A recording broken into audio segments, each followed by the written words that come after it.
డిమార్ట్ ఆడికి ఎవరికన్నా గవర్నమెంట్ స్థలం ఇచ్చిందా? రిలయన్స్ మార్ట్కి ఎక్కడన్నా స్థలం ఇచ్చిందా? ఎవరికి ఇవ్వండి. లులుకే మీరు స్థలం ఇవ్వటంలో దీని వెనకమాల చాలా అవినీతి ఉంది అని చెప్పి ఆరోపించడానికి అవకాశం ఉందా లేదా అని నేను అడుగుతున్నా. ఇదే పని జగన్మోహన్ రెడ్డి చేస్తుంటే ఎంత అవినీతి అయిపోయిందో అని చెప్పి మీరు తెలుగుదేశం పార్టీలో ఉన్న నాయకులు అందరూ ఎంత గొడవ పెట్టేవాళ్ళు. ఇవాళ మరి ఏం చేయాలి చెప్పండి. సుప్రీంకోర్టు జడ్జిమెంట్లు ఉన్నాయి. అంతకుముందు 2G స్పెక్ట్రమ్లో కోల్ స్కామ్లో గనుల స్కామ్లో సుప్రీంకోర్టు చాలా తీర్పులు ఇచ్చింది, మార్గదర్శక సూత్రాలు ఇచ్చింది. ప్రభుత్వానికి విధానపరమైన నిర్ణయాలు తీసుకునే అధికారం ఉంటుంది, కానీ అదే సమయంలో ఆ తీసుకునే నిర్ణయాలు, ఆ రూపొందించే పాలసీ రాజ్యాంగబద్ధంగా ఉండాలి. ఆర్టికల్ 14లో ఉన్నట్టుగా పారదర్శకత ఉండాలి, సహేతుకత ఉండాలి, ఆర్బిటరీగా ఉండకూడదు. ఒకళ్ళకి ఒక రకమైన న్యాయం, ఇంకొకళ్ళకి ఇంకో రకమైన న్యాయం ఉండటానికి వీల్లేదు అని చాలా స్పష్టంగా తీర్పులు ఇచ్చినాయి. చివరికి ఎన్ని జడ్జిమెంట్లు ఉన్నాయో చెప్తానికి వీల్లేదు. అవన్నీ చెప్పి విసిగించదలుచుకోవాలి.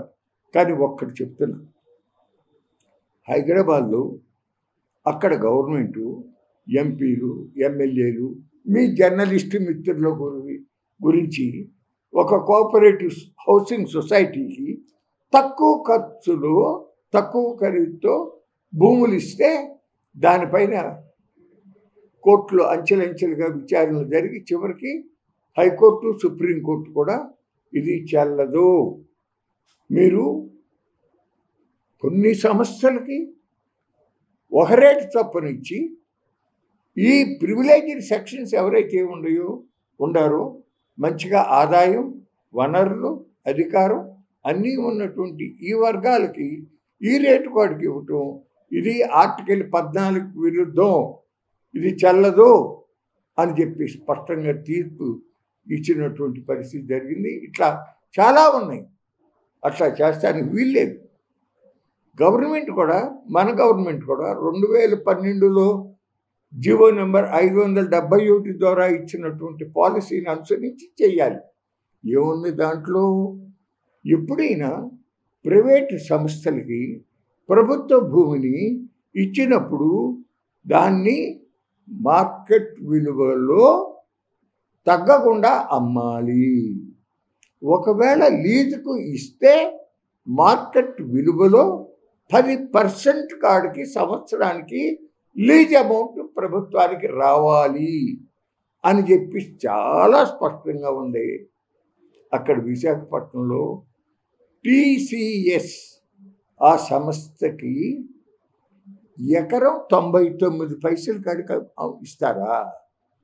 ఆ TCS సంస్థకి గ్రాస్ రెవెన్యూ కింద సంవత్సరం 62,000 కోట్లు, నికర లాభం 12,000 కోట్లు నికర లాభం.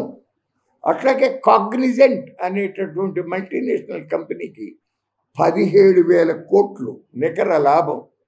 ఆ రెండిటికి ఒక్కొక్క దానికి 21 ఎకరాల కాడికి విశాఖపట్నంలో ఇచ్చారు. అంటే 320 కోట్ల రూపాయలు విలువైన స్థలాన్ని నువ్వు 21 రూపాయలకి ఇచ్చేస్తావా? ఈ తాతగాడి సొమ్ము ఇది. చాలా తప్పు చేస్తున్నారు చంద్రబాబు నాయుడు గారు.